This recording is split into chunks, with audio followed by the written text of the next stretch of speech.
William, it's good to have you here, man.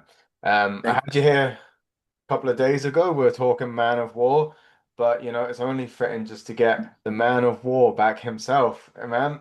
I didn't really get speaking to you last time, essentially, because we had Daniel Bernhardt, we had Monica Garrett, and then we had yourself, and we had a limited time window. So I can actually just deep dive into this with you. So, what inspired the story idea behind? Man of War. I know I had asked that to anyone listening before, but because we're on a tight schedule, I didn't really get a definitive sort of answer. It was sort of just thrown Right. out there. So if you could just break it down from the start, that'd be brilliant. Yeah, absolutely. My writing partner, Paul Reichel, had this story that was actually set in a different conflict. And he had this idea, and it's based on a true story about a guy who goes, without getting the details, goes into this.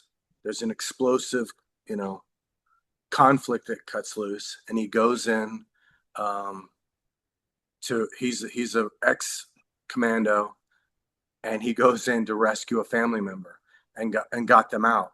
And I thought that sounded amazing. I didn't want to touch that particular conflict, which I felt was way more controversial.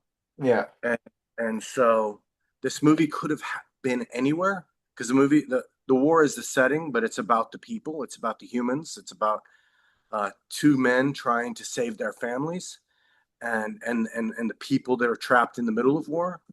So for me, that felt like a story I really wanted to tell. And I had an amazing team in Bulgaria, led by Yanko Ushatev and Stani as my producer, and Stani Stanismir, who's a Taurus Award-winning stunt coordinator, did Extraction, giant movies, and I've done 3 movies with him. And so this was an opportunity. Um, Actually, I've done 2 films with him, and I suggested, hey, why don't we do this in Bulgaria with my team? And they were all for it. And my producers, the Lewis brothers, Andrew and Isaac, came in, and we went to Bulgaria and did the movie. And it just seemed so fitting because Sophia was a really good double uh, for for Kiev and for Kharkiv, right? So Yeah. it had the old Soviet bloc Stalinist vibe in some areas of the city, and it also had the much newer, more Kiev vibe as well in Sofia. So it just seemed like a perfect setting. And then obviously LaMonica is your leading man. Um, which you know what? The role he owns completely. I love him in the role. But just for curiosity's sakes, and I'm wondering, what did you ever consider Max for the part? Max was on another movie, Oh, and I really wanted to do something with LaMonica, and my executive producer is a crazy fan of LaMonica, so um, I got to hand it to him to let me do that, and so I was dying for the opportunity to work with LaMonica. Um, I'll work with Max again, I'm sure, very soon, but this was a chance to do something with him, and he was perfect for it. yeah, like his performance in Osiris as well. It was really memorable. So I'm glad to see you actually you know, got to work with him again. Like I've always said, the way you have people using their guns and, like all the tactical elements you bring to the movies, LaMonica's just built for that. Like, Yeah, he's in the Taylor Sheridan shows, the Terminal List. The dude is a machine. 100%. And he's very, that's one of the skill sets. He's worked with people at the highest level, Sheridan Camp, Jack Carr, and Chris Pratt, and Taylor Kitsch on Terminal List. And I mean, so he's had a lot of time training with tier one guys, um, and for all the CQB and weapons training and all that stuff. And then we got to bring in an amazing TAC advisor, Mark Krause, who's also an actor in the film. He plays Ringo, one of Bunny's Motley Crue. And they got to spend about 2 weeks, and Max ran him through the ringer. And because one way it was different because this is a primarily Kalishnikov AK weapon driven film because of the setting. And so Lamarck had never done that before. So he had all the mag changes and um, tack reloads and clearing malfunctions and all that. And yeah, he crushed it. Yeah, Really helps to make someone who can make something look so authentic that you believe he's capable of doing what he's doing. do you know what I love about it? Just in my head as we're talking about this, I'm thinking about the finale, when he's sort of going through the complex, you know, Right. like see putting all of these bits together. Like, is there anything you do where you're like, do you know what? That just doesn't seem realistic, and you go back and maybe change it? Because, that's I what think everyone knows. You're like, you're the one that creates these like, B movies as they're called, but like your tactical like realism is just on point. Like everything you do looks like you think it through, but then you think it through again. So does this actually happen, or am I just looking too much into you as I'm watching it? I think that I've done this for a while, and when I go research things, this is not me pulling up the internet. These are, I've got guys who are the highest level tier one guys that they're phone calls. So literally me talking about the shape charge here or this idea here. One thing I didn't want to do, we have a kind of a retreating bounding Overwatch this as they as their our team is trying to escape from a situation. And I didn't want to do a lot of the same thing that we had done in Osiris. So we did some of it, but just didn't press it as much, so it didn't feel like a repeat. And I no, I think we go. I feel like I've learned enough and have enough input that anytime I have a question, I'll run it by. And there might be something that I go, um, like my TAC advisor, Max, on this. There's times where he would want LaMonica to be much more careful going through the hallways and do things much more correct. And I said, yes, he's got that in him, but this is also a movie. We have to increase the speed, and we can justify that in his passion to save Riley, right? Yeah. Um, so I mean, even the best guys don't always do everything the safest way when the emotion is overriding what the tactical smartest thing to do. And then like your shooting schedule, I think, was it 24, 28 days? 24. Yeah. 24. Um, so what was it like sort of putting everything together? Because this movie just doesn't deliver like, it doesn't deliver as I would call it, a basic shootout, it's not like bang bang, take cover, bang bang, take cover. Everything's just full on, like it almost seems like a ballet. There's a rhythm to it all, and you can just see it, as it's unfolding. So like we had spoke about the farce sequence briefly last time, but like I know there's so much more to that farce sequence than we spoke about because I think we maybe hit it for like 45 seconds or so. So Right. could you take me through your events of getting that sequence like looked at, then shot, and then, how was it? It looks stressful. It was super challenging. One of the things I try to do in my action in gunfights and everything is to immerse the audience within it. So they're not sitting back in a chair as an observer. You know what I mean by this? That Yeah. they actually feel like they're part of it. I want them to feel the risk. I want them to feel the exhaustion and the stress and the noise. And on that sequence, that was about an hour outside of Sofia in the foothills in the mountains, and that was stressful because it was everything had to be hand pulled into the location, Oh, and everywhere you step, there's rocks pointed, right? yeah. So everything's trying to throw you down the mountain, and everything's trying to hurt your team. And my coordinator Stani, he had to go in.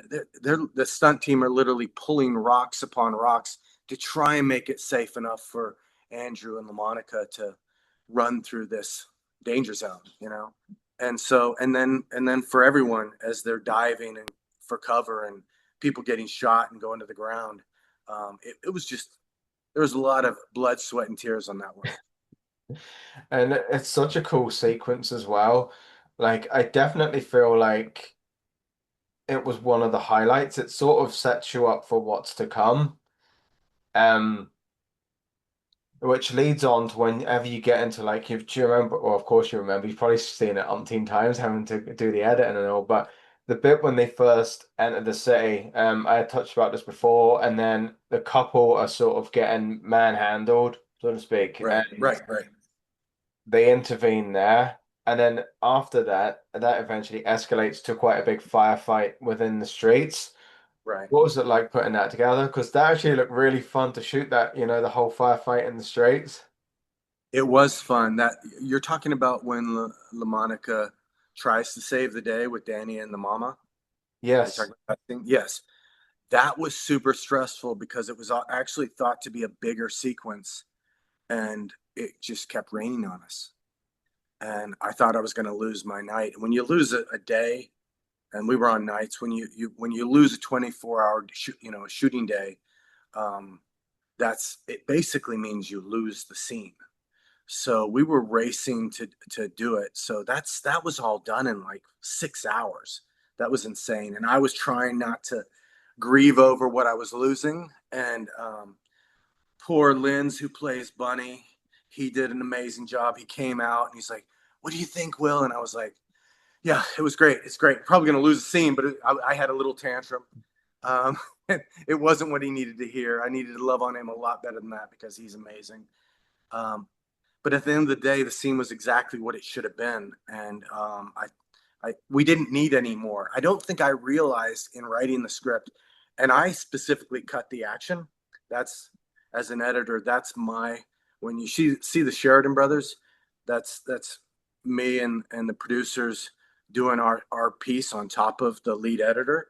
So that was so I really focus on the editorial of action and to be able to deliver what I wanted to deliver. And so at the end of the day, once I got into that scene, it was really cool to see that I don't feel I was lacking anything. Yeah, So you definitely weren't anyway. From a viewer's point, there's nothing more that could have made, that scene was perfect. thank you. Um, so LaMonica's character, I can ask you this, because you Mhm. wrote it. Was he always set to be like sort of have that like forgive me, so I could think of it like that asshole vibe to him? Yeah, I think that was what I that was the anchor of his character arc. Yeah, Go from someone who really had given up on humanity and he was at a very low place at the start of the film, and he goes on this journey. LaMonica talked about this, but he goes on this journey, and he doesn't care about anything or anyone other than rescuing Riley. And here he is partnered with Danny Andrew Howard, and he's going on a mission to also to save his family. That's his to get them out of the country, out of the war zone. But everywhere he goes, as he encounters refugees caught in the middle of the conflict, he's trying to save everyone. yeah. And LaMonica doesn't give a damn about anyone. And slowly but surely, there's scenes. I think if you watch, you'll see LaMonica looking at Danny like, "Wow, I mean, you're not a Boy Scout, but you still have a heart, you know." And he slowly starts recognizing the value and that there is something worth fighting Mhm. for. His humanity sort of comes back by the end of the film. Yeah, I think that one of my favorite lines in Seven is the Hemingway quote that Somerset says, and he says, "The world is a beautiful place and worth fighting for." I believe in the second part, you know. And so, even as ugly as life can be, as war can be, all of this, it's worth fighting for. So, and I think I took that to heart. Yeah, you definitely did. I love the character. Um, I kind of thought as well, like LaMonica had said he would love to like do a sequel to this movie, and it kind of fits because the character, was built up from, you first meet him and he's in a dark room, he's drinking whiskey and just doesn't give a shit to be honest. And then like by the end of the movie, he's gone through everything, and as you said, his humanitarian side has come back. So it'd be good to see where this character would go. Is that something or LaMonica said you have spoke about it, but is this something you've actually sort of really thought about? I would jump at the chance. So it's kind of it all depends on how the movie goes. So Yeah. this next month is very important. But yes, if all goes well, I'll jump at that and we'll go right into it. So I would love to do that, and of course, well, I can't give any spoilers away. So yes, yes, I would love to do it.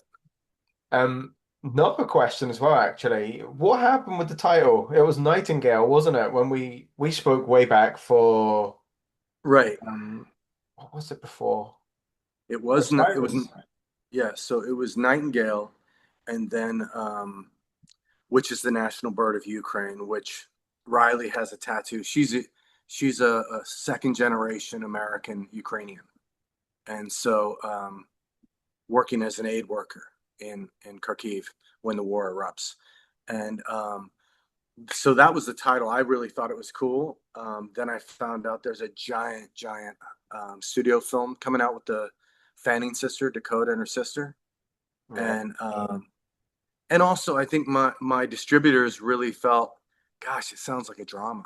You know, let's find something that will represent the film better. And I was like, oh, you're wrong, you're wrong. And then no, I mean, I I'm not gonna lie, I'm a Man of Fire fan. So Man of War sounded pretty cool to me, and I pitched that as the compromise, and they loved it, and that's what it became. There was something really cool as well. It was the poster artwork for Man of War. Um, Actually, I didn't know what to expect when I first seen it because um, I didn't know the name had changed. Just to give you a bit of backstory on it, Right, until I seen like the trailer for it, and then I was like, God, this looks like a Kaufman movie. And then Bosh, and then I was like, oh my God, this is Nightingale. And then I right. seen the poster for it, and I was like, LaMonica looks like he's ready to kick ass. Um, so let's talk a bit about your poster artwork, man. Who designs or designed your poster? Okay, so on this film, that was a team that was outsourced by Welgo, our distributor. Awesome guys, and we were thrilled that it wasn't going to be. We felt this poster is elevated. It put LaMonica front and center. It wasn't the kind of key art that you see in a lot of foreign action, foreign sales action movies where the whole cast is spread across the top. I Yeah. saw one artwork with Jason Patrick and LaMonica, and obviously they're marketing Jason being in the film, but he's in body armor, AI'd with a M4, and I'm like, guys, he carries a phone. He doesn't. You can't do this. And so I was very happy with what Welgo came up with their guys. And then typically I work with Dave Burton, who's I'm looking up at my post right now of the channel. Um, and Dave is an amazing graphic artist. I've known him forever. He goes back to Daylight's End. And so he's done the majority, anything that I was a lead creative on versus a work for hire. He's our guy. That's brilliant. It's actually cool that you've kept with the same guy. It seems like you keep the same sort of unit together, like your own sort of movie family. Yeah, we do. I mean, from my composer John Room, the Welshman badass. Oh, I said Welshman. He's not Welsh. He's from Birmingham. He'll punch me for that. Uh, and from John Room, our composer, to Johnny Marshall, who's an amazing sound designer and sound editor and mixer in general. He does all of Lowry's films like The Green Knight and everything else, and he's done all my films. And then my producing team and the cinematographer. It's by and large, you'll see a lot of, if you look at the IMDb and you look at it from the channel forward, you'll see a lot of names that have hung with me for a long time. That's actually cool. And it just shows, you must be a decent guy to work for. So yeah, I mean, some of them might disagree, but yes, they give me everything, and they really step me up and elevate what we do. And the Bulgarians are amazing. So if I'm not shooting in New Orleans, I'm shooting in Bulgaria. Those guys are top notch. I've worked You with them on 3 movies. you briefly mentioned there Jason Patrick, so I need to give Jason a shout out because, like, don't know if he was doing the press tour or he just didn't want to speak to me, but Jason, you're cool. I enjoyed Shrapnel. I feel, I don't know, that movie seems to have just sort of like faded out. So I just want to give that a bit of love. It was a fun movie. Yeah, I got hired on to that. And it's I got recommended by Chad Law, the writer, who's a great friend. He's written many of my films. He's a producer, writer, just a super talented guy, and he brought me on that, or recommended me for it, and I got brought on. And when I found out I took the movie because it was Chad and because it was Jason Patrick. It was a very cool script, and it was an opportunity to work with Jason, which I'm a huge fan of. And we became good friends on the movie, like legit friends. People say that, Yeah. but and we weren't always that way. We had some tension the first week. Um, People say, "Oh, he's intimidating. He's very serious." I'm like, "No, he's very passionate. He wants to know you're prepared. Yeah. And if he agrees with you, he's going to tell you he disagrees with you. And he disagreed with me on something, and I disagreed with him, and we bumped heads a little bit, and then we finally shook hands with our decision. And he on in that situation, he went with the direction I wanted to go.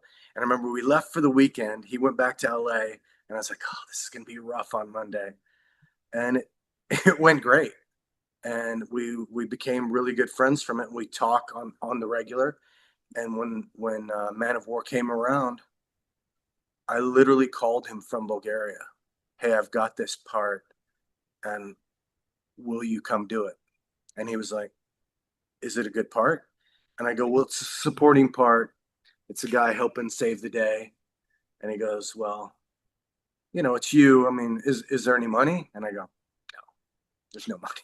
And he said, "Okay, I'll come." And so he really did me a solid to come out, and I think he's great in the film.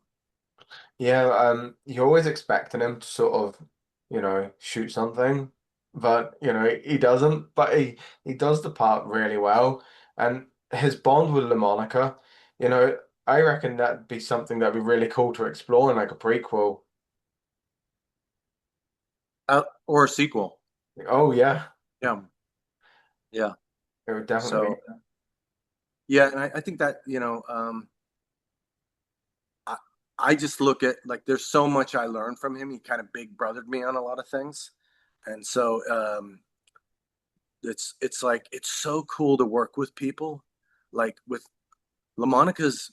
I'm not saying that the other actors I've worked with aren't this way, but the number of people in the industry who have reached out to me personally to tell me how much they appreciate the fact that I have LaMonica in this lead role, is crazy. To have someone that people love so much and want to see win as the face of your film is really amazing.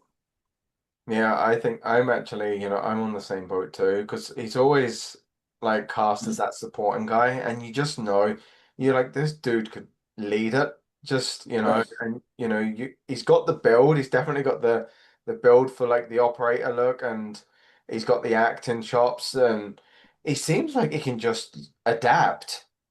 Yeah, and I think one of the things that's really special about him is, yes, of course, he looks like a Greek Adonis action hero, Yeah, but he's a freaking actor.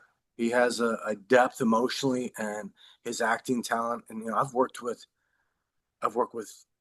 one Oscar winner, one Oscar nominee, and he's right up there with them.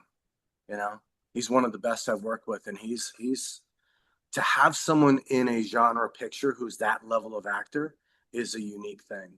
And to what you're saying, like, I cast him in Osiris as essentially what he gets cast, which is yeah. a bad supporting character. But I watched it, and my EP watched it, and it was like, "Oh, this guy, we got to do a movie with him, where it's his movie," and It's that's kind definitely. of how that happened. Yeah. So did you have the movie prepped and then were like, LaMonica, I've got this prepped, read it, love it, and just star in it? Basically, yes. I said, I'm going to do this movie. I'm on my way to Bulgaria. I want you to be in this movie. And he was just coming off Lioness season 2, or he may have been at the rap party or something like that. And he read the script, and you can send scripts to actors, even friends, and it might take 2 weeks. And he called me back 12 hours later and said, "I love it. This is perfect for me. Yes, thank you for thinking of me. I want to do it." And his team got on board. They're awesome. Uh, the next thing we knew, he was on the ground with the stunt team, learning how to kill people with a knife. So And that's just what you want, isn't it, from your lead actor? Just to commit, go in, and then just straight in. yeah, and I think that's what you're saying is like to have an actor. It's really hard to make a movie. It's Yeah. not digging ditches, but it's physically, it's a 14-hour day, and there's no breaks. Especially like lunch is not lunch for me. It's prepping for whatever went wrong earlier in the day and how to fix it.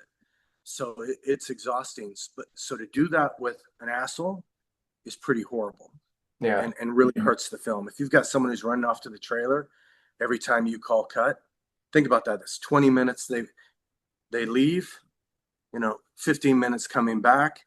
That's a setup for me. That's a camera. That's a shot. So to have someone who's just in it, and that was this whole team. They were family, and they were there to make the best movie possible, and that's how we were able to accomplish so much. That's unreal. Obviously, you do get them people, but like going back to your trailer after every time, you yell cut, there's no point in that. Like you would rather just, if you've got a tight schedule, just knock it out. Because you know what? You'll probably end up shaving off a day or two anyway. You've essentially spent a day or two in your trailer. Right? No, literally, yeah.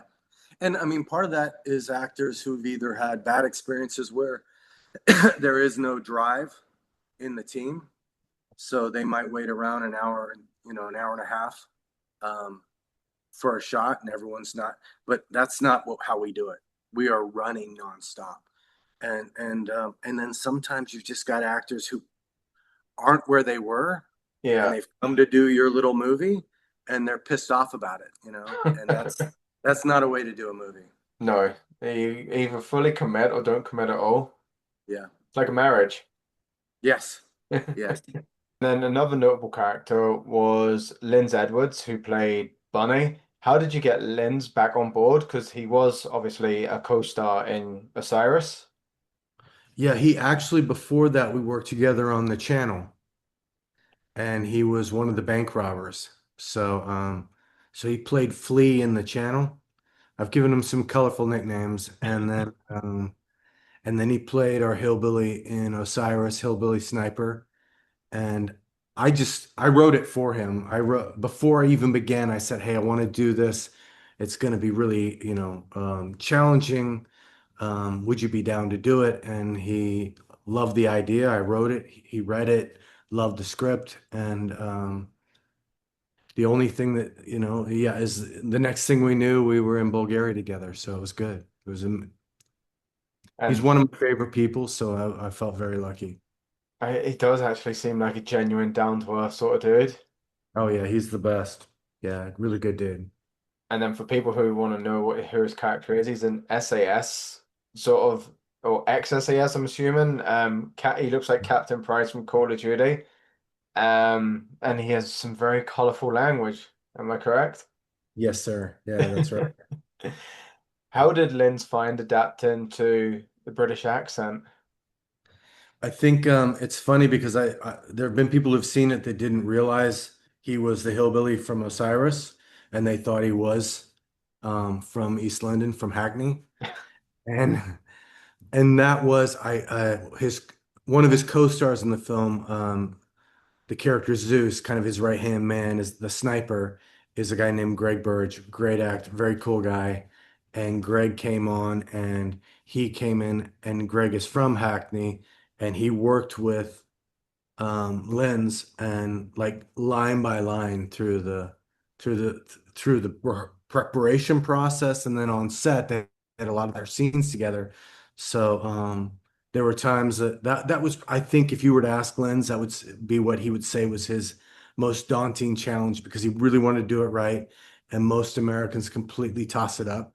And and the Brits do a much better job of doing us. And so I think that I also grew up in London, not the East London, but so I had a sense of it. But when I wrote it, and I ran it by my buddies from that part of the world ahead of time before he ever got the script, and yeah, between him and Greg, it totally elevated, and I mean, he did great. So And he people did seem some to great really action respond scenes to it. too. Oh yeah, and he's a I describe him as a little mental, that he's as kind of this unhinged ex SAS commando who's now a private contractor. His job in the start of this film is this billionaire Ukrainian who's trying to get out of the country, and he's been hired by his PMC to go in and rescue him with his little motley crew of criminal mercenaries. And so what's fun about him, he's some of the levity in the film, but he is absolutely as deadly as he is funny. And Lynn's crushed it with our TAC advisor. And I've run him through that. That was the third time. We did Bank Robber School, on the channel, and then Commando School on Osiris, and then he got to work with Max Kraus, our TAC advisor, and he did great. And then Greg Burridge as well, who played the sniper, also gets he gets, as I call it, the Private Jackson moment at the end. Do you remember from Yeah, Saving yeah, Private yeah. He Ryan? did. He did while he's singing "Forever Bubbles." Yeah. Yeah. Um, yeah. So it was. I think he was. He crushed it. He's. It, it was, and he's the whole team. It just really makes your life easier to have guys on your side, all chasing the same movie, all chasing to do the best work possible. How did you cast the stunt team like for that particular group of people? For Team Bunny, Yeah. yeah. Well, I originally my plan was to have it was going to be all Brits. Um, and it just financially we couldn't pull off bringing everyone. And so my coordinator, who is also one of our two, Stanismir, and Yanko Ushtatov, I'm murdering their last names, forgive me. But I've done 3 movies now with them, and they said you've got to, before we go any further, you've got to look at our stunt actors. And I immediately kind of like, okay, we'll see what happens. And I got to have some really Francois. I've worked with him a couple times. He's South African. He played a South African commando. And Mowgli, who played Flo, he's Bulgarian.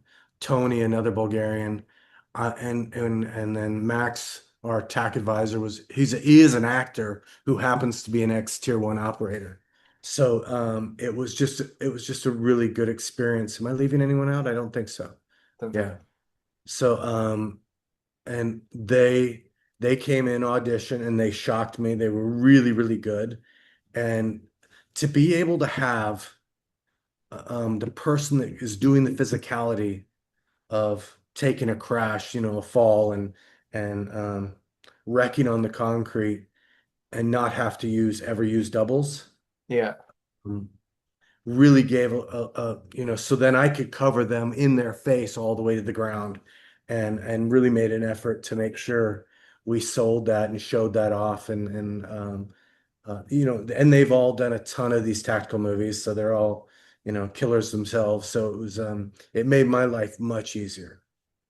Did Stanley get his hands dirty? Because I know Stanley's always down for some high octane stunts. I mean, he led the charge, and I mean, his team love him. They're as loyal goes. And he was also my second year stunt coordinator. So he had a huge impact and elevated this movie. Did he perform? No. I think Stani's past it. He could in a heartbeat, but he's a filmmaker. He's moving more into the director chair, and so I'm going to try and hang on to him as long as I can. You had Greg on there, and like a little side credit of Greg's that I think's pretty cool is I think he done like a fight scene in the Expendables 4. I think it was for like Jason Statham. You know have you seen the Expendables 4? I have, but it's been a bit. I didn't know he was in it. I think he coordinated the fight, you know, where Statham and Stallone do that like bar fight thing. Okay, I don't. I'm not aware. I'm not arguing. I Oh, just didn't. yeah, Yeah. I think it was Greg anyway. Had a part in that, but then I think like another team got involved and took it away. But from what I remember hearing on the grapevine was that Greg had got like this big sort of epic whole scene put together, which was bigger than it was. Wait, I think I do remember this. There's like a toss over the bar. Is Yes, that right? That was in New Boyana. So yeah, yeah, yeah. That's the Expendables bar in the studios in Bulgaria. that's really cool. Yeah, That's that's what we cool. It's call it. like, Expendables yeah, an bar. Yeah. Expendables one. That's really cool. You So can it's see it in the movie. It's actually part of our backlog. We shot a lot on practical real city streets, but you know, 5 nights and 6 nights of full automatic gunfire and blanks and everything had its limitations on what the amazing people of Bulgaria would let us pull off in their capital. what I find really cool about the movie is that it starts off as just like, you know, you think you know how it's gonna go. LaMonica's gonna the character is gonna just fly over, kill everyone, but it actually turns into like a whole team up movie in the third act, and that bit sort of takes you by surprise. And then Bunny sort of inserts himself as the sort of third main character. Right. It's really cool. So you see, going along, did you think when you were writing it this would be a cool addition, or was it just the way you wrote it? It is the way I wrote it, and I think that I felt he was such a potential scene stealer character, and such a different dynamic than the other characters. Everyone looks at him like he's crazy. He's always saying the wrong thing and being offensive as offensive can be. And and I'll say Greg and Lenz are responsible for all the really horrible stuff he said. So, um, but all that said, yeah, I feel, one of the things I like to do is that all bets are off. You don't know who's going to make it. Now, you can assume the hero's going to make it. Okay. But as far as everyone else, I've let people get really invested in principal characters and not work out. So I think you're not going to see this one coming. Yeah. There are real consequences to our gunfights. Um, Speaking of like going on, so the character of Danny, that's correct, isn't it? Yeah. Yeah, Yeah. just make sure I got that correct there. Um, so his story has sort of gone in a different direction as well. You know, do you think him and Connors will ever like team up again, or do you reckon that story's done with? I mean, I think time will tell. I'd love to work with them again. You know, so, but I'm not going to get into any spoilers. So we'll see. I have a lot of interest. Um, LaMonica wants to do it. My creative partner, Paul, wants to do it. It's all going to be a matter of how this next month goes. So we will see. And then I can assume that after this movie, or basically after your premiere, really, you're starting work on something else. Am I correct? That's right. I leave July 7th to go back to Bulgaria to work with Yanko, to work with Stani and the entire team and LaMonica. So I wrangled LaMonica back into coming. So and my producers, Andrew and Isaac Lewis, uh, Carly, same, really the same team.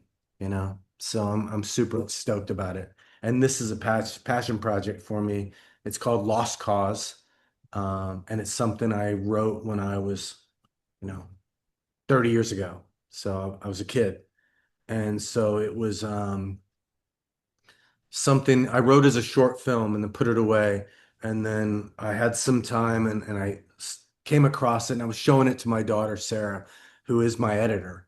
my lead editor, and I was showing all these old pictures, and we tried to shoot it as a short film. We couldn't do it. And then I talked her into writing it with me. So she co-wrote with me, and she really, really helped me take it to a different level, different place. You're going to see a very, very different LaMonica. So I'm excited to Still see it. military? There's no, there's military. I mean, but it's the end of the world. Everyone's a killer who's surviving at the end of the world. It's So it's gonna, going to be gritty. yeah, it's gonna be super gritty, super dark, kind of a cross between how do you describe it? Book of Eli and Terminator. So we're playing a little bit with the sci-fi genre, not as far as Osiris, but um, it's very, very grounded in kind of that, like I feel I did with Daylight's End. There's a little bit of Mad Max in it, in everything I ever do, probably. So. So what do you think of jumping between genres? Like you've done your sci-fi with Osiris, but that's also sort of horror. Same with Daylight's End, and then you've got this other one coming up. It's hard, isn't it, to sort of do these genres when people expect a certain thing of you, if you get what I mean. Yeah, I think I try like the action straight, action thriller vibe, tactical action vibe. That's kind of a welcoming audience no matter what for me. It's been Yeah. really loyal and fantastic. I think so, but I enjoy stepping into the other genres. And I try to remain loyal to that audience that has brought me where I am. So there'll always be an aspect of that until I am just going to do something completely different. I mean, you're, I'm a guy who grew up on James Cameron and John Carpenter and Spielberg, and so it's probably, so that's always been a part of me that I never really wanted to touch them unless we could do them really well, and I think I've had a chance to do it really well, because you do it wrong and it's super cheesy and it's a black eye, but I think that if I have a team who wants to do it right, and I have that, that's worth running in that direction. And LaMonica, you would never guess, but LaMonica is a giant nerd. I Really? mean, he's the comic book, a crazy comic book, crazy sci-fi fan. I mean, I had him at that, so um, it's easy all day kind of thing with him. So, and I am too, by the way. So, Really? oh yeah. Yeah, never would have took you for a comic book sort of guy. Yeah, I mean, my one of my first jobs, I worked at a comic book store bagging comics, Oh, that's so unreal. yeah, Find out something new about someone every day. yeah. I've always wanted to sort of, well, in the last while when we've been speaking, I've always been looking at like the action movies we have at the minute compared to the action movies you make. So you've got like the action style of John Wick, but then they've got the action style that you deliver. Whenever you watch like a John Wick movie, are you sort of like, tactically that just you couldn't do that, you know? No, I mean, no, I mean, I think what they do is amazing Yeah, 100%. and I love it. It's just not me. It's not my way of, and but I think they have reinvigorated that audience. Yeah. Yes, it's just hit me because I always have people say that my style is kind of throwback, but I think my style of action is kind of it is throwback, but it's really throwback to go look at Michael Mann in Heat, go look at him in Collateral, go look at Spielberg's Private Ryan. That's what I do is I take what I think is more authentic action and I put it in very genre material. I think when you do genre, I like my taste is I want to ground it as gritty and real as possible, whether it's the end of the world and you're being chased by zombies or aliens have abducted you, or you're just killing, mercenaries in the streets of New Orleans. So it's like for me, I want I really want to immerse the audience in the action and feel the threat of violence because it isn't sexy, it's ugly and brutal. And so I feel like that's how I can emotionally get the audience invested. So otherwise you're just watching a badass stunt show, right? That's so true. So after the premiere of this, you're heading off to shoot the new movie here with La Monica. And then Right. is there anything else currently in the pipeline that you're working on?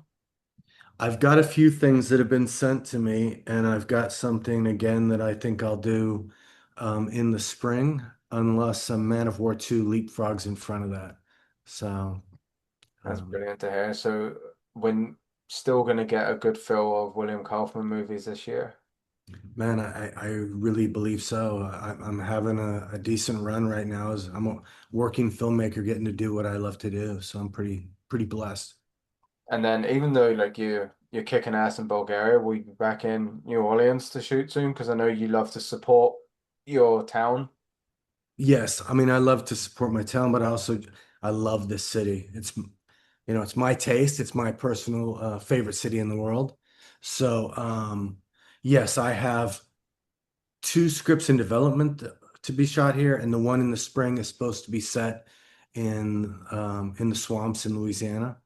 So Nice. that'll be done in and around the outskirts of New Orleans. So yeah, for sure.